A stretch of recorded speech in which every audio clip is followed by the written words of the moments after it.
یہ بھائی کہتے ہیں اونچی آواز میں جنازہ جو کرتے ہیں اس کی وضاحت فرما دیں، اس میں شرعی حکم کیا ہے؟ کیوں میرے بھائی اونچی آواز سے جنازہ پڑھ سکتے ہیں؟ میرے بھائی اس بارے میں میرے پاس چند ایک احادیث ہیں۔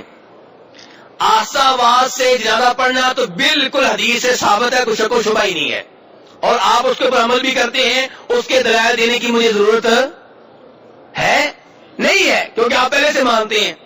اور جو اونچی آواز سے جنازہ پڑھا جاتا ہے اس کے دلائل دینے کی ضرورت ہے۔ پہلی حدیث بخاری شریف کی ہے، کس کتاب کی ہے؟ اور نسائی میں بھی آئی ہے، دونوں کو ملا کے کہہ رہا ہوں کہ عبداللہ ابن عباس رضی اللہ عنہما نے جنازہ پڑھایا، اونچی آواز سے پڑھایا، بلند آواز سے فاتحہ پڑھی، اور بعد میں کہا کہ میں نے اونچی آواز سے اس لیے پڑھایا ہے تاکہ تمہیں معلوم ہو جائے کہ یہ حق ہے، یہ سنت ہے۔ تو اس سے ایک تو یہ پتا چلا کہ پہلی تکبیر کے بعد فاتحہ پڑھنی چاہیے، اور دوسرا یہ پتا چلا میرے بھائی کہ جنازہ اونچی آواز سے پڑھ سکتے ہیں، پڑھا سکتے ہیں۔ دوسری حدیث وہ مسلم شریف میں آتی ہے، پہلی بخاری میں تھی، دوسری مسلم شریف میں ہے۔ عوف بن مالک کہتے ہیں کہ میں نے نبی علیہ الصلوۃ والسلام کے پیچھے جنازہ پڑھا، اور آپ نے یہ دعا پڑھی جنازے میں، اللہم اغفر لہ وارحمہ وعافہ واعف عنہ واکرم نزلہ ووسع مدخلہ، اے اللہ اس کو معاف کر دے۔ جو میرے بھائی جنازے میں دعائیں نہیں پڑھتے میت کے لیے، وہ سوچیں کتنی خیر سے محروم ہے۔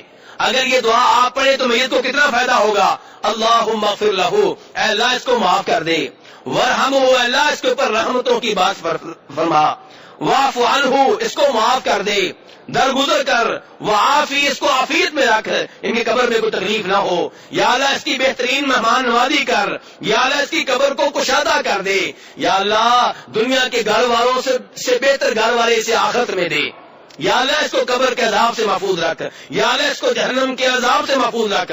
اتنی شاندار دعا سن کے عوف بن مالک کہتے ہیں میں نے چاہا کاش یہ جنازہ میرا ہوتا۔ ہاں جی، آپ لوگوں کو یہ دعا یاد ہے؟ کب یاد کریں گے؟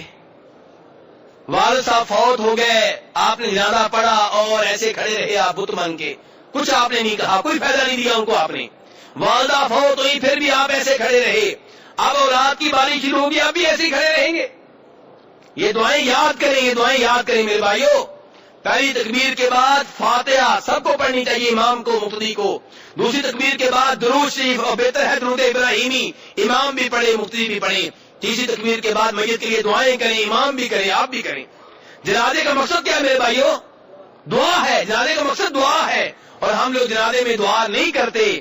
جنازے میں اللہ تعالی نے اجتماعی دعا کا بندوبست کیا ہے، وہ ہم نہیں کرتے، اور جنازے کے فوراً بعد پھر کہتے ہیں مولوی صاحب دعا کریں۔ جہاں پہ دعا کا وقت تھا وہاں پہ نہیں کی، اور آپ کہہ رہے ہیں مولوی صاحب سے دعا کریں، تو جبکہ صحابہ کرام نے ایسا کبھی نہیں کیا کہ جنازے کے بعد دعا کی گئی ہو، کہ جنازے کے بعد کہا گیا ہو دعا کریں گے سب مل کر۔ ہاں، دفنانے کے بعد قبر کے اوپر دعا کرنی چاہیے اس کے بعد۔